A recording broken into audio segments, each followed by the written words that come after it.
Muscle Car Corner here, bringing you some classic vintage dirt bike action. I've got two gentlemen here I want to introduce you to and tell you about your bike. I'm Denny Ramsey from Elizabeth, Tennessee, and this is 77 DB 360 Montesa. Been riding 69 or so, and started in motocrossing some when I was 11, and we done Nice. a lot of the winter series down here in Florida and different places in Cocoa and stuff, and ended up riding a 74 250, and I always liked the Montesas. Got out of it, of course, like everybody does. Ran into the VB, got in from a friend, and always had a dream of running Daytona, come and ride. We ran the winter series, but I wasn't quite old enough back in the 70s to have a pro license. You had to have a pro license.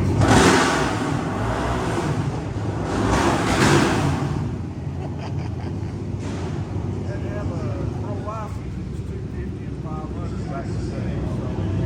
So, Gotcha. you had to have a pro license for 6 Well, I'll tell you what, this bike is beautiful. And what year is it? 77. 250? 360 VB. Okay. And They didn't produce too many of them. I have seen production totals that said around 500 for 2 years. I don't know if that's true, but I think the guy at Southwest Montesa had it listed as having 500 production total. wow. The 74 I'm still on. Made in Spain. I tell you what, I remember these bikes when I was racing, and they were like the CZs and the Makos. You know, they were in the same category. It seemed like. This particular bike, this engine, I got acquainted with a gentleman in Gatorback during a vintage meeting. Wow. And his name's Lon Way. A lot of people know him from vintage circuits, Can-Ams, and Montesas. He's a super neat guy, and he can tell you every piece of these engines. But Wow. he's built 2 engines that I want now. My 250's been built for Lon, and he was a dealer back in the day. Yes. Can-Am, Montesa.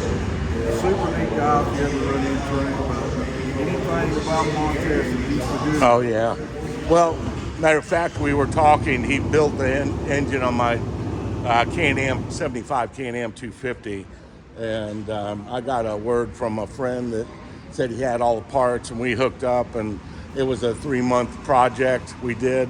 And I tell you what, that guy is the most knowledgeable on these bikes I've ever seen. He's Mr. Can-Am, I you know. It's the same way with Montesas. I'd like to sit down and just video it because his knowledge is unbelievable. It's crazy. It's unbelievable. You know, I'm glad I found out from you he's still alive, so I can get hold of him if I can get a number on him. Just spoke with him until we came down about different stuff, jetting down here versus up there. Yeah. And our big joke is we're not racing, we're just riding. We're just, so I got back into it a little bit and just doing the video stuff, and we're having a ball. Just being here and having these bikes sitting in the garage, We were talking this you feel like you're home. Yeah, we're talking this morning. Who never thought we could get the pit and the paddock, Yeah. So it's really worked out. This first year we got to do it. Been coming here since 72. Nice. Thanks to Ricky Carl. Yeah. Well, I'll tell you what, man, it's awesome seeing that. Now, let me see your partner's bike and talk to him about that, and see if you can talk up just a hair. I love this Yamaha. I had one just like it, and I tell you, I personally know how fast these bikes are. They were just screamers at the top end. Once you were on the pipe with this bike, it would you just pin it and shift the gears, and it was one of the quickest bikes out there. This is 80? 1980. Okay. And what's your name? I'm Steve Tilson from Irving, Tennessee. All right, Steve. Northeast part of the state. Gotcha. Well, tell me how you got into motocross, what year it was, and Started Started riding mini bikes. Had when I was 9 years old, had a 1972 model JT. Gotcha. 2 Yamaha 60 Enduro. The 60 Enduro. My dad started riding with my uncles. He'd never had a dirt bike. He started riding with my uncles. Fell in love with it, and so I started at 9, worked my way up. Never raced. We trail rode. Yep. Woods rode a lot. Car service roads and stuff like that at home. Didn't actually start motocrossing until 1983. And a friend of mine in high school was racing. Got to meet some other guys that were racing. So I went to a couple of races with them, got the bug. Dad went and watched a couple of races, and he said, okay, let's do this. So went from there. We started running in the enduro class. Gotcha. Kind of a beginner, you know, and worked our way up over the years. Rode 250B amateur, moved into upper class. I had the last bikes that I was racing, had them for years, just kept rebuilding to the point it wasn't running every weekend, so we'd run non-current class and things like that. Gotcha. I had a YZ250 and I had a YZ290 running open class. That thing's got gobs of torque. That Oh. I'd had an IT 465. That bike was fast as a WR Yeah. with the wide ratio tranny. Yeah. You know what? That bike was so quick. It was just crazy. Oh yeah. The last one I had was a 1987 model 490. It was one of the last years, though, wasn't it? I think 88 was the last year. 88 or 89. Yeah. Like, because then they went to the WR 500. Yeah, yeah. But a lot of fun. Big fun bike if you're young and rubber bone. But All you got to do is just short shift that thing and it just boop, boop, boop, it's a boop. perfect lazy man bike because you only need clutch and stop start. So anyway, did that up. Finally got to running less and less. You know, life gets in the way, work, Yep. things like that. So hadn't been on a motocross track since 1993 until 2 years ago. And Denny, we've been friends for years. And they brought a vintage event. AHRMA brought a vintage event to Muddy Creek, their home track there in Northeast Tennessee, and went over and got some information, stuff like that. I have a 1984 TT600 Yamaha that belonged to my dad. Nice, He nice. passed away 18 years ago. Sorry to hear that. Kept the bike, and so you know what the heck? Let's go ride. So. Hadn't been on track since '93, and it like to beat me to death. And 600's a beast, but That's a heavy bike. Fell in love all over again with the bikes and racing. Then you got this. Let's do this vintage stuff. I actually just got this bike in November, Oh, really? and got it ready to go. Found a guy in Savannah, Georgia that had this bike. What'd you have to pay for this? To be honest with you, I got an extremely good deal. The guy had already done some work to it. I had to do a little carburetor tinkering and tires and stuff like that. But the bike was in running condition, and it's all original, numbers matching. So I didn't have to do a whole lot to it. Just some odds and ends and tuning on it. Did you do this? I did do that. That's kind of a Nice little it was suck the cool air in. Yeah, it was. The side plate was cracked open, and I thought, Why not make it a vent?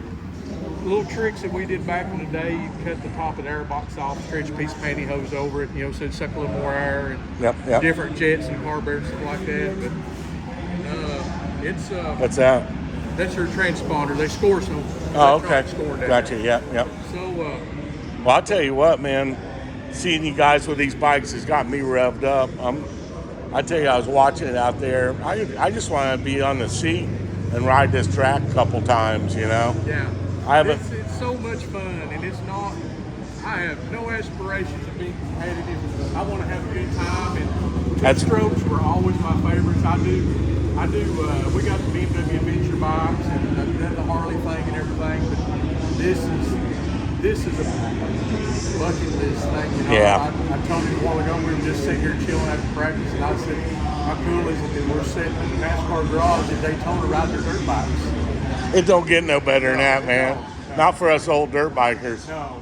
So, And it's not, everybody's got the competitive juices, but the big thing is getting out there and it's so enjoying. fun and being around the old machines and meeting so many different new people, really cool people Yeah. involved with this vintage stuff. And the camaraderie means a lot. Yeah, It really does. it does. Met some really cool people in the last couple of years doing this kind of thing. And it's a really good time. Yeah. Well, I'll tell you what, you all get me fired up and trying to get back out and get into it again. Get the Can-Ams out of the barn. I need to. Bring them up to Muddy Creek in August. There's going to be another AHRMA event in August. Bring those Can-Ams up and let's Muddy ride. Creek Raceway. Bluffville, in Tennessee. Bluffville, Tennessee. Gotcha. Well, I'm going to follow you guys, if I could, to once you all get on out there, crank it up. We'll finalize this video and go ahead and get you guys on my YouTube channel because I just love this stuff. It's talking about good times, smiles, cranking the throttle. That's what it's all about in life. I've always been on the pipe for many years, and that's the way I look at it, just wide open, pin it, let's go, So I know you guys aren't doing that out there, but, you're just riding easy and probably, not riding over your head. At our age, we think we're still 40-something up here, but down here we're 60, The brain tells you can do it, the body says no. The brain will tell you you're 16 down here. I heard that. No doubt there. Well, I really appreciate y'all's time, and I'll get you on the YouTube channel. I'm going to put you on my Corner Classic Car Hunter channel, as well as when I start my new YouTube channel latter part of this week. I'm going to kick it off. Y'all will be on that too. So this is good stuff. Sure appreciate you guys. And thanks so much.